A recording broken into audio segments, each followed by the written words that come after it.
Hello and good morning to Authentically Me, your business on video marketing tool. I provide a professional interview, conversational video content about you, your journey, and what you have to offer. Every voice is different and every voice is needed. This is our voice. By connecting, we discover the best from and of each other. Inspire, challenge, transform, connecting and learning together. I ask the questions that you are thinking but not asking. This is Authentically Me. I am Nirvana Lange. Hey Yona, it's so lovely to see you again. How are you doing? Hi Nirvana, I am doing well. I'm looking forward to talking with you again today. Yeah, going to kind of meander is the word that I like using with these conversations at the moment. Just to kind of through your journeys and experiences. And it's not just the physical experiences, but also kind of discovering the spiritual um, Definitely. awarenesses and aha moments and things like that.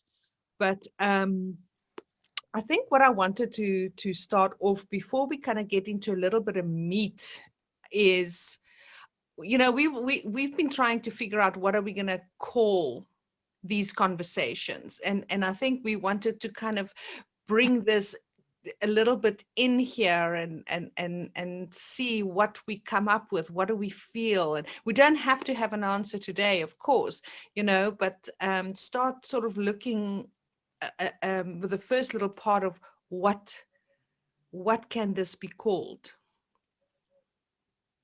What do you feel? Good question. Hmm. Yeah, I've been sitting with that myself and I haven't got anything like really clear, like, that's it. It's more just like energy or ideas. And the same, I agree with you. It's like meanderings, wanderings, on many levels. So it's not just the physical wandering, but the spiritual uncovering, the the emotional discovering. So all of those ideas wrapped into one. Flying comes to mind, for me, like, even though it's weird as a nomad, I'm on the ground or in the ocean most of the time, but really the idea of like soaring or flying, or maybe it's the perspective, of then having an overall perspective, but that idea. So maybe something around flight. I mean, your original idea around, the dragon energy is awesome. Yeah. But, I'm not a dragon, at least not yet. And so, I don't know what to do with that one. Well, last week I was busy sorting out my library, which is looking gorgeous. I've got about 4 bookcases full of books, and I came across this book in my library, which is called In Touching Distance. And In Touching Distance, and at the back of the book, it says, it is a story about children growing up in touching distance of all the wonderful realities of life that the modern world hides from us. Birth, death, injury, and healing, captivating and freedom, all were part of the everyday life. So it's very much about people living as nomads or living, homestead kind of living, and that they're in touching distance of nature and of the animals and of the water and of the air. And I thought, oh, I love that, in touching distance. I, don't say that that's the exact title, but there's something in that kind of, you're in touching distance of yourself, and of the vehicle that you're traveling in, the actual camper vehicle, putting your feet on the ground. It was something that I just immediately thought of you. I really like that idea a lot. And I like the word freedom, which kind of encapsulates a lot of what I am moving into. In so many ways, understanding what that means and how to be that way. And so I like those two ideas together, in touching distance and freedom. I mean, it's going to get really long if we keep Yes. But yes, I taking flight. I mean, those are all the words that standing out, right? And meander, of course, meander somewhere along the line. So maybe we must find an acronym of something or the other, that it stands for all of these things. But and it's also something that we can sit with another few weeks and, hey, I had a thought about this, or you next week you might say, hey, I've thought about more of this. As I say, we don't have to have it right now. Yeah, I am already like, okay, in touching distance, the flight of. So already things are coming to me. So I'm gonna have to write all this down and see what comes up. Seeing what comes up. Yeah, I think that when I saw that, it was like jumping out at me. So maybe, who knows, that could be the start of a title, or and we don't want to keep things in a box, but I think that it's got to be some sort of idea of what are we actually doing. This, hello, we are continuing with touching distance, Yona taking flight in her meandering, whatever. Right. Okay. That works. Yeah. Okay. So, and we'll kind of, leave that there to simmer on the stove of the subconscious and see what comes out from that. My next thing that I'm curious to know, so you're in your camper now, right? Where are you right now? Yes, I'm inside in my camper, and I use this backdrop because otherwise we'd just be looking at my bed. And I'm sitting at my dinette, and someday I'll do a tour when it's all cleaned up. I'll give you a little tour of how tiny it is, what everything's about. It's kind of a cloudy day, so I'm inside for the moment. Yeah, I was thinking that one day we can have a bit of a look and see where you and your beautiful wife are living. All right, let's get into a bit of meat and about continuing on to the first sort of year of 2020, the 2020. And as I say, I really don't want to give it a name, call it the scamdemic, plandemic, I suppose, and whatever you want to call it, it's up to you, and thinking that how it impacted you and what else comes up for you that you wanted to share with, what's happened within this last year, 2020, up until, let's say, up until the end of 2020. If we get that far, we can do halfway through as well. Yeah, I think that is so loaded, this time period, for everyone, right? It's a really profound experience, the last year and a half of our lives. So you'll have to cut me off probably at some point and be like, enough for today. There's so much to talk about for me in all of this, on so many levels, right? Yeah. So on the travel aspect, on the spiritual aspect, on the understanding the world aspect, on community, so many layers that have shifted for me. Like every single thing in my life, I think, has shifted for me, some more dramatically than others. But that's pretty profound to think like back a year and a half ago, and how I almost don't even recognize that person. I don't even recognize that me. I mean, it's me, right? But how I live my life, what I think about, my community, the way that I move within the world has all changed for the better. I mean, I'm happy. I'm really happy. So, and I think I'm hoping that's true in some way for other people as well, that it's been as transformative for other people in their own world and in their, own choices. So going back to when this whole thing began, for me, I was in Mexico, and my wife and I were working on our sailboat in the sailboat yard, living on our boat on the hard, which means the sailboat's out of the water in a yard, a dirt yard, and you're working on it and living on the boat at the same time. It's not fun. It's not romantic. It's dirty. And, think about like getting water to your boat means climbing up a ladder with your water. Getting food to the boat means climbing up the ladder. Going to the bathroom means climbing down the ladder, walking a quarter mile in the middle of the night. So, it's not a fun experience. It's just a necessity as a sailboat owner sometimes that you have to have your sailboat out of the water and you have to be working on it. And that's what we were doing when everything started in January, February, March, April, that whole kind of time period. And since we were in Mexico, it kind of lagged a little bit behind the US, what was happening. We were near San Carlos, Mexico, and a lot was going on in Washington in the Pacific Northwest, where we're originally from. So it was really ramping up, if you remember the news and what was going on. There was a lot going on in Washington State. It was you could tell it was intense. It was difficult, challenging. There was a lot of restrictions. There was a lot of fear. It was not someplace we wanted to go to because of that energy.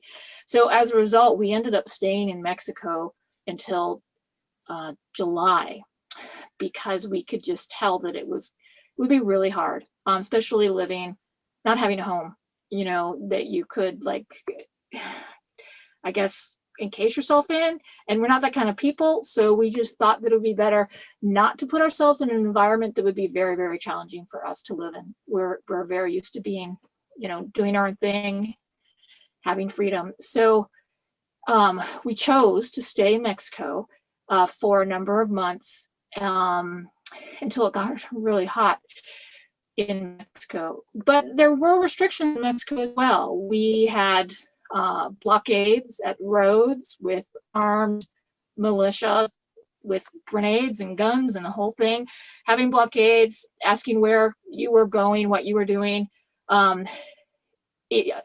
Unfortunately or fortunately, our white privilege allowed us to get through some things that I think we wouldn't have if we had been locals, if we had been Mexicans. So it is what it is. That worked in our favor at that moment. And, we were isolated to our place that we rented in San Carlos for a few months. And so you weren't really allowed to go to the beach. You weren't allowed to do anything except go grocery shopping or go to the bank. And, we followed that for the most part. We tried to be really respectful of Mexico and, its laws, but at the same time, like, we didn't buy into a lot of it. So, we found the beach that was empty to go swimming at. We kind of swerved around a lot of stuff so that we could still have some of that freedom. But that was an intense time, right? And we learned a lot for me, that was when I really woke up. That's when I really delved into the whole information around what's happening globally. I don't want to use too many keywords here, since this will be on YouTube. But that was a tense time for me, for delving deep into uncovering the truth about what's happening here on Earth, and the powers and how we've been manipulated. And it was a hard emotional time to uncover that and walk through that grief of really understanding on a deep level what's been happening to us as a human race and where we are now.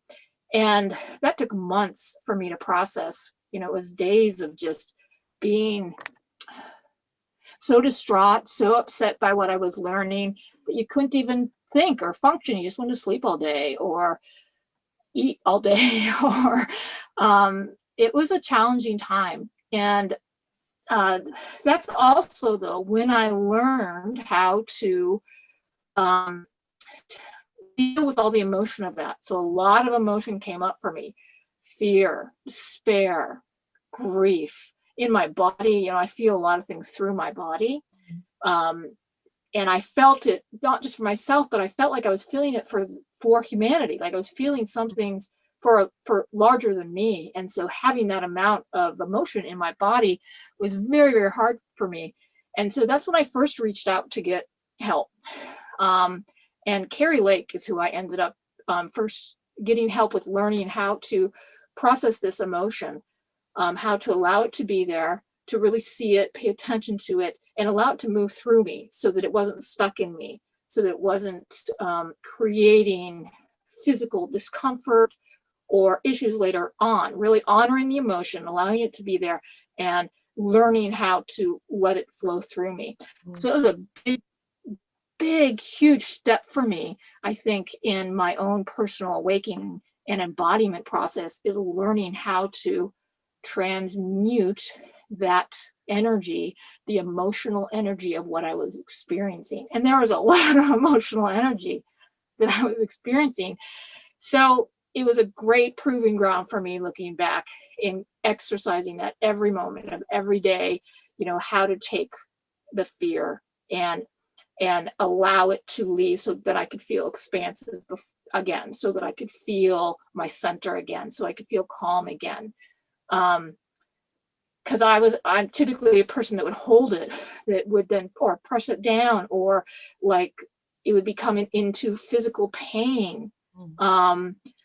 So yeah, that was just a huge time period for me, those few months, delving deep, but also learning how to process this in an embodied way, in a more holistic way, how to process this information, not just with my head, like, oh, I'm learning this information, but I'm learning how to express it. I'm learning how to move it through my body in a positive way.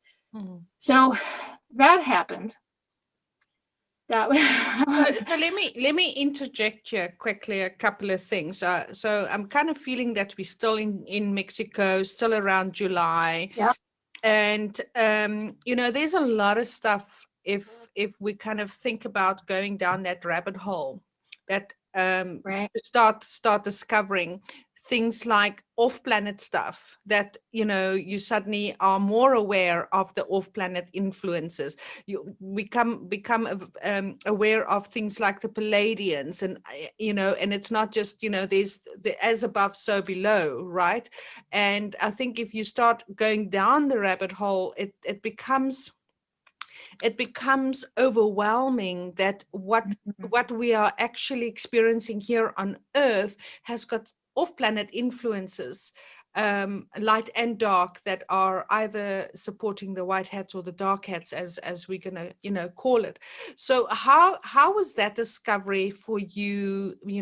Kind of learning a little bit more of the exopolitics, if I can call it that, part of the influences. It wasn't the main topic that actually, I mean, yes, I had to go through that, but that to me wasn't necessarily the highlight. It was other human trafficking issues that really were deep for me. I was going to get to that. Yeah. That was a lot more challenging, but the exopolitical issues, I think it helped. I mean, it was a shock to your system. I think you have to take time with that. And I think I'm a quicker processor than most. So given my life and my wife, who took a long time to process this, I think it helped that I am a Trekkie. I love Star Trek. I love Star Wars. I love these ideas. I have a positive view of the universe and of what, humanity as a part of that universe, not the universe. Yeah. And so I think that really helped me process easier. In fact, I remember during this time, I think my wife, who did not go down the rabbit hole that I went down, she went down like the mini rabbit hole, which is fine. She needs to do what she needs to do. But what she did during this time was watch every single Star Trek episode that's out there. Wow. That's all she did in order to deal with this. That's what she did with her time, was watch every single Star Trek. And I think that really helped her process the information in a way that she could, right? So, and I did it differently, so yeah, it's still not going, it's not done. I'm not done with that, right? We will never be done, right? I mean, I focus on that part right now necessarily. I acknowledge it, I'm aware of it, but I feel like that's also a distraction for what's happening in me and my own process and my own ascension by you know, taking it out of myself and start learning or paying attention to whether it's politics here or whether it's, you know, universal information. I know that there's a time and a place for that, and my time and place is not necessarily to put too much focus on that right now. When I think around 2014 is when I discovered an article on the internet called "Why I'm No Longer a Light Worker," part 1 and part 2. And that really started opening up my eyes with regards to, so when all of these other things started coming out, I went quite, and I think there was another one called The Wingmakers, something like that, another article. Can't remember the name exactly, which also delved quite into the exopolitics and as above, so below, false light, you know, that we using false light with some of these esoteric kind of beings. So it was for me, by the time that I became more aware of that, it wasn't so, oh, okay, you know, what is the word I'm looking for, so overwhelming, so crazy, you know. It was like I was already kind of pre-prepared for it. But moving on to then the journey as it continues for you in a physical way, an emotional, mental, and spiritual way. As you say, I mean, there was so much just on this planet that we were, first of all, being lied to about. While our heads were forced this way, they were busy, you know, messing us around over here. And it took a lot of courage for people like ourselves. People call us truthers or conspiracy theorists, or, you know, I just call us awake, you know, awake and critical thinkers, and definitely not the sheeple. But dealing with the human trafficking, the child abductions, and all of those types of things, the political stuff that was going on. How did you remain centered? What were the techniques or the tools? Because I think there's many people that, you know, if they're starting to wake up, might not know, how do I actually stay centered, and what are the techniques and tools that you use during, you know, let's call it the first 6 months, you know, the shock to the system? Yeah, that's a great question. Everyone's different. It really has to pay attention to themselves and their own intuition and their body. What does their body need, right? So that said, what I did was nature. Nature is a balm for me. So anytime I could get in the water, anytime, even a pool, you know, swimming, the ocean, feet in a river, ground me so much, really allowed my body to recenter, calm down my nervous system. For me, my nervous system would just be on overload and fried, and I couldn't even think anymore. Anytime I could just sit in nature or watch the trees or listen to the birds, as simple as that, just listening to the birds brings you into equilibrium again, you know, allows your nervous system to calm down. So nature was a big one for me. The other thing was to take it in bites, to not keep going, even though it's interesting, or even though you're really, really curious. And, you know, it's like you have to stop at a certain point so you can go to sleep, right? So it's like, I would be like, okay, I'm going to do this for an hour a day, or I'm going to watch this one video, and that's it. And the rest of the videos are going to be positive so that I can actually like maintain a level of groundedness. But it took a while for me to get to that point, because I realized that as I delved deep and as information came up, and it was a shock or whatever, I needed time to integrate that information. I needed time for my mind, my body, my emotions, the space to move within that and figure out, did I feel like that was true? Should I be paying attention to that? What are my feelings around that? What's coming up for me on that? Do I need to talk to someone about it? Is there, you know, which is great. I'm going to bring that up too. So just doing the rabbit holing isn't great unless you're taking the time to integrate it within yourself, within nature, the emotional aspect. talking about, or writing about it. I did poetry, or I'd draw in a little notebook, or anything for expression. I found that expression was huge. If I could find a way to express what I was feeling or what was going on, I drew a picture of a bird, or I watercolored a tree, or I started writing little snippets of poetry. Just to have the energy be moving really helped ground myself through that. And learning how to use that emotion, like I was talking about before. Maybe sometime we'll do a video just on how to do that technique. Yeah. Just on some technique to use to transmute that emotional energy, learning how to let the emotion flow through you.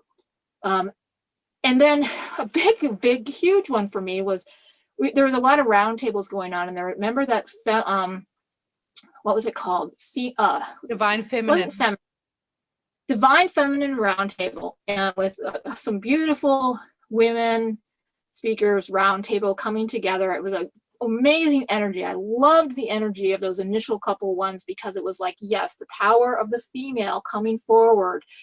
I just was like, yeah, even though I didn't know what they said, I didn't always agree with everyone and what they said, but just the energy about women coming together in a respectful, powerful way, communicating, where they are at and what their thoughts and emotions were, and having that just flow and being natural was so healing and powerful for me. And I was like, you know what? I'm missing this. I need this. I need community. Shay can't always talk to me about this stuff because she's watching Star Trek. So I need someone to talk to about this, about what's happening, about my own spiritual growth, about what I'm learning. And that's when I put the call out on, and that was May, maybe June. I can't remember when it was. Were you still in Mexico when you put the call out? Because I thought you were already in the States. No. Yeah, definitely in Mexico. I think it was May or June. So on that Facebook group, I put the call out to, and said, are there other women that are interested in, having our own personal roundtable, not public, but just, a personal, come together, let's share and be together and create community online. Yeah. And we ended up creating a group of, now it's 5 of us, right? And we've been talking every week for a year. So, and that was with you, Nirvana. So yep. Me, and then, as you say, 4 others. But I have to also add to that story, because the Divine Feminine Roundtable has made a huge impact in my life as well, and I want to share that, and then we'll see how we will close off this, because there's a little bit more about what your day was like today that I would like to close off with. The Divine Feminine Roundtable. So 2017, I had launched Authentically Me, my kind of brand, shall I call it? And I've always wanted to have a podcast, or some sort of online radio or something like that. And it took me 1 or 2 monologues, and I was like, no ways. I deleted it. It's like, I sound terrible. And I didn't. I designed my logo, and I had everything done, and I'd created all the social media, didn't do anything with it. And of course, then 2020 arrived, and everything started becoming online. My friend Tracy here in Cape Town, who does the Wellness Lifestyle Conference, which is every 2 months, it's we just bring a whole lot of people together, and we have live events. And I said, okay, I'll do Authentically Me. So I reached out to Paula Connor, and I said, I would love to have some of you people on my, in that time it was a 3-day event, which I had to do a live roundtable Friday, Saturday, and Sunday. And I got all of them on my Friday. I had Paula, and I can't even remember who the others were. I remember. Laura Eisenhower, and then I had every day, Friday, Saturday, and Sunday, I had them on, and that was literally the start of of getting Authentically Me out there. And now I have them every 2 months. I have these wonderful roundtables, and it is because of the Divine Feminine roundtable, which I think, they don't even realize what an impact that has made on yours and my life. And with you putting the call out there, I was like, oh my God, I want to be part of that. Firstly, because I have FOMO. I've always said to you, I want FOMO. I don't want to miss out on anything, and I want to be part of that. And it's just so grateful to connect with such powerful wisdom and sharing and that connection where we can discuss things. And it's not just a bunch of women, cackling together. We really have some incredible in-depth conversations, which, just want to thank you for putting that call out, because we've created such a bond in this last year, right? Yeah, I mean, I think it's one of the things that really saved me through that time, having that touchstone, knowing that, even if you're in South Africa or Poland or Canada or wherever, that I'm not alone, that there's other people out there having similar thoughts and experiences. It really made a huge impact for me in a positive way. I'm so grateful for all of you. Yeah, same here. I'm so grateful for you. Yona, we are probably moving into about 40 minutes. And so I'm going to, again, park off. We've done the first 6 months, while you're still in Mexico.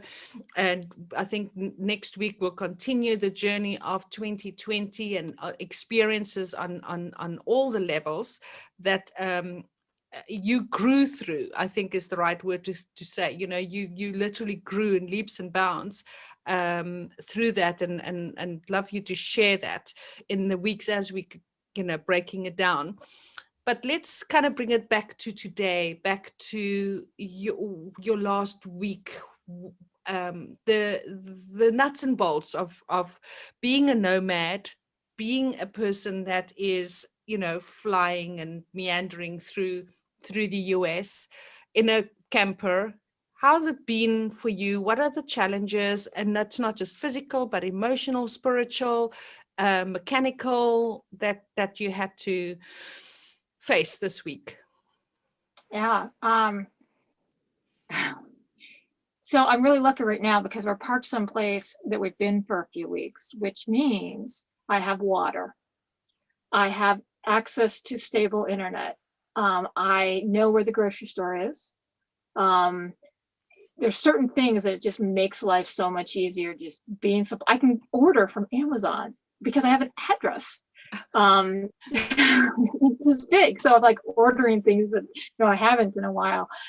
So it's not usually a normal part of my life. So that's been really nice. We got the truck fixed, which is a big one. We live in our truck practically, right? And just to let you know, I did fix the refrigerator. Last week I mentioned the refrigerator. It's working great. That's all good. So it's been relatively easy this last few weeks while I've been in Washington, just because I've been able to have access to the things that we, are typically looking for.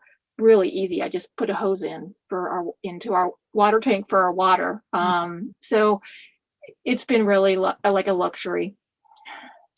That's great. And spiritually, emotionally, all of that type of things. Anything that came up for you this last week? As a power-packed week, right? I mean, since solstice, it's just been bam, bam. It's been an amazing week. Yes. It's a whole nother discussion. I think that would take half an hour.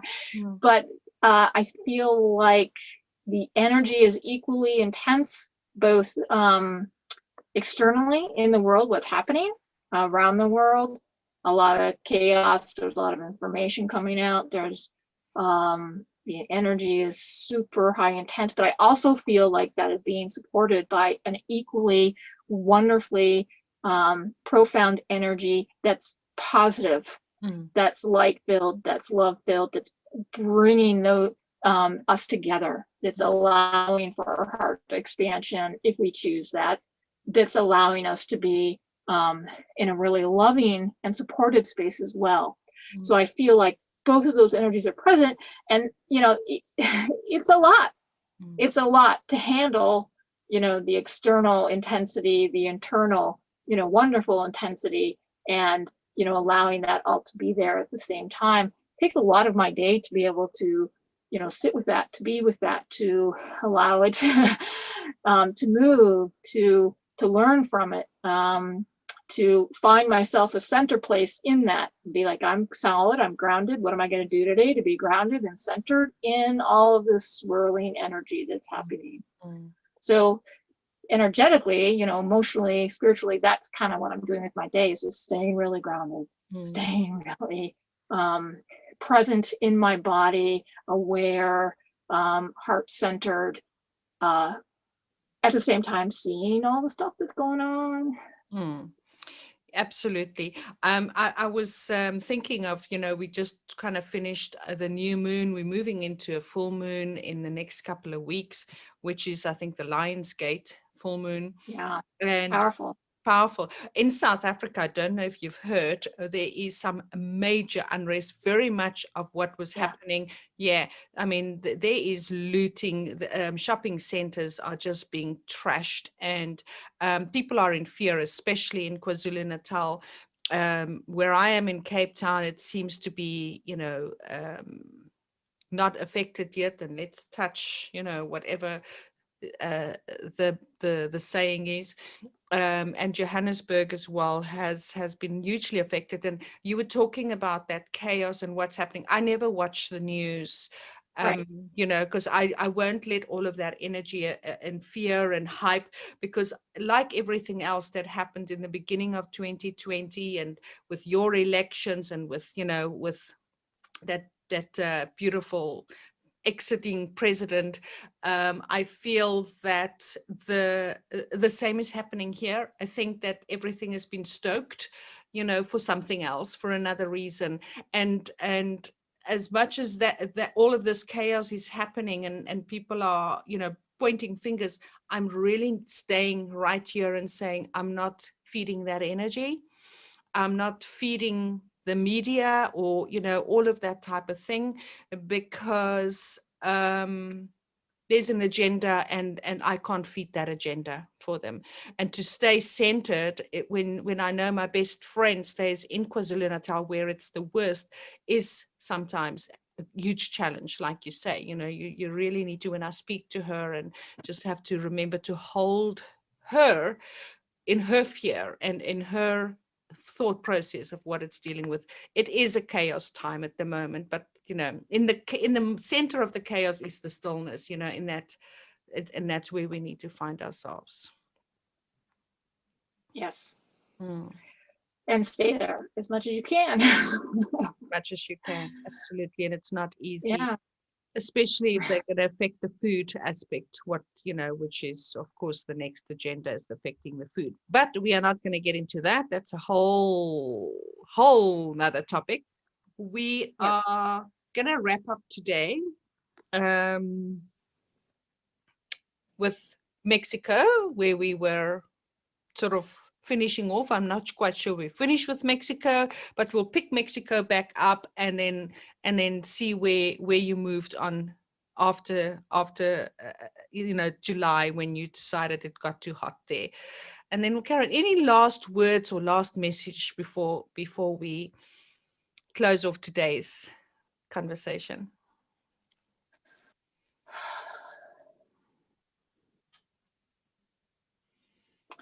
Just a reminder that this is my story and my experience, not anyone else's. It's just mine. And so, if you resonate with something, great. If you don't, that's fine. I'm not here to show anyone how to do something, or like there's a right way or a wrong way. It's just my experience that I wanted to share with everyone, and to be as honest as I could, because I think it mirrors some people, but it's also unique. So, I think that there is some value, in whatever value you take, great, and the rest, just let go of. So that's it. That's it. Beautiful. Yes. And the same goes for whatever it is that I share. These are my opinions. These are my outlooks on whatever it is I'm experiencing. And I get quite vocal and passionate about it. But this is my view. And what's so wonderful is that you and I can share those views, and people who don't agree or can switch off. But there's a gem in everything. If people would open themselves up, there's always a gem somewhere, right? Yeah. Yes, I learn from everything and everyone all the time. Exactly. All right. Well, that is today. Goes so quickly. It goes so incredibly quickly. It was wonderful. Thank you for the catch up, and we'll continue next week the journey and the flight of meandering and discovering. I've already forgotten what all the things are, but we'll come up with it. We'll have it. Thank you, Yona. Thank you, Nirvana.